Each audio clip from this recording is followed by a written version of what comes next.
All right. Number 20 and then 21, please. Hello. Be up, ready to go. Hi, my name is Andrew Resnick. My website is www.rebelyogi.com. I'm piggybacking on you, my friend. So Medicaid funds are going for fluoridation equipment, and there's only 3 reasons why there's fluoride in the water. It's either ignorance of its harms, belief that it's helpful, or business. And as we see in all these programs, business is a big part of everything. So The Lancet, one of the biggest medical journals, declared fluoride a neurotoxin. Now, this is the biggest medical journal, says this is toxic to your nerves. Okay, this will damage your nerves, affect motor control, brain control, that. As my friend over there said, Harvard recently did a study, and they showed that it's decreasing cognitive ability and IQ. And they said that it should be a high research priority. There's a lot of different organizations as well that are saying things such as the National Toxicology Program says fluoride is a mutagen, meaning it's causing genetic damage which can lead to cancers or be contributors to that. So how much fluoride is bad? We generally think like, okay, it's toxic, but if I go below, if I eat a certain amount of arsenic, I'm okay, you know? So Yeomayanis, I'm pronouncing that wrong, look it up. He documents that fluoride increases tumor growth rate by 25% as only 1 part per million. So a New York Post article said you're getting much more fluoride in your drinking water than you need. That's the title of it. Said our national standard is 0.7 parts per million. Oh, great, we're below. That's awesome.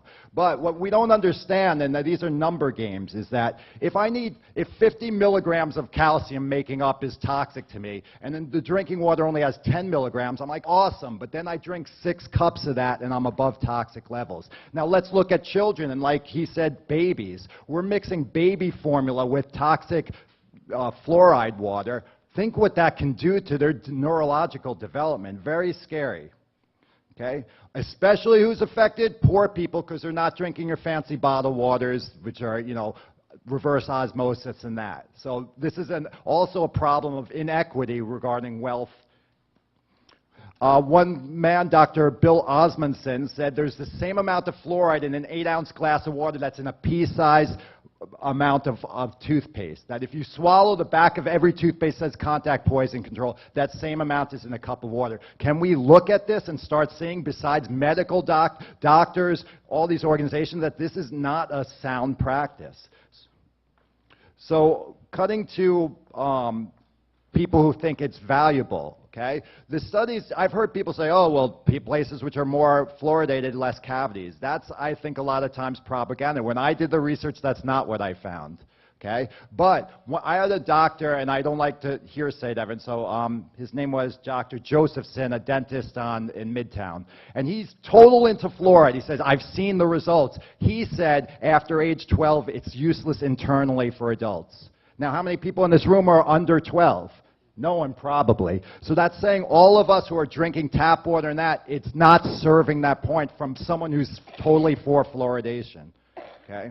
And the dangers are, what about all the harm effects? If that's not serving a point, and we can discuss topical as a different thing internally, why are we having government bodies, which means taxpayer money, paying for stuff that's not working and is dangerous for us?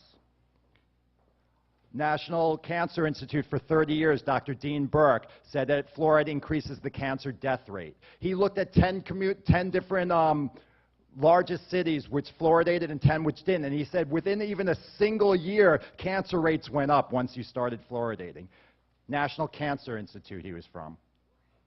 Fluoride was also in an ingredient in rat poison and other things. So the Fluoride Action, thank you, the Fluoride Action Network, which the gentleman says he was a part of, they also say, what's the quality of it? In toothpaste, it's pharmaceutical grade. In the waters, they're putting toxic waste, basically, from industries, crap.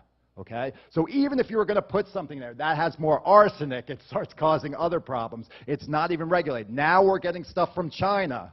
Now that goes to business, friends. Because you're not using stuff from China and toxic, even more non-pharmaceutical, if it's not about business. So I encourage us all, you know, with all this stuff, we're looking at community programs who really care about individuals. Do you want people healthier and coming less to you, hopefully? Or do you want to deal with people getting all toxic and then having to go to you, people who really care? Ultimately, we want to start with preventative medicine, which is more my angle, and look into this stuff. So to fund poisons in water and get people sick and then pay for programs and more money going to programs to help sick people, it just doesn't make logical sense. Thank you. Thank you. Next up is number 21 and 22 on deck, please.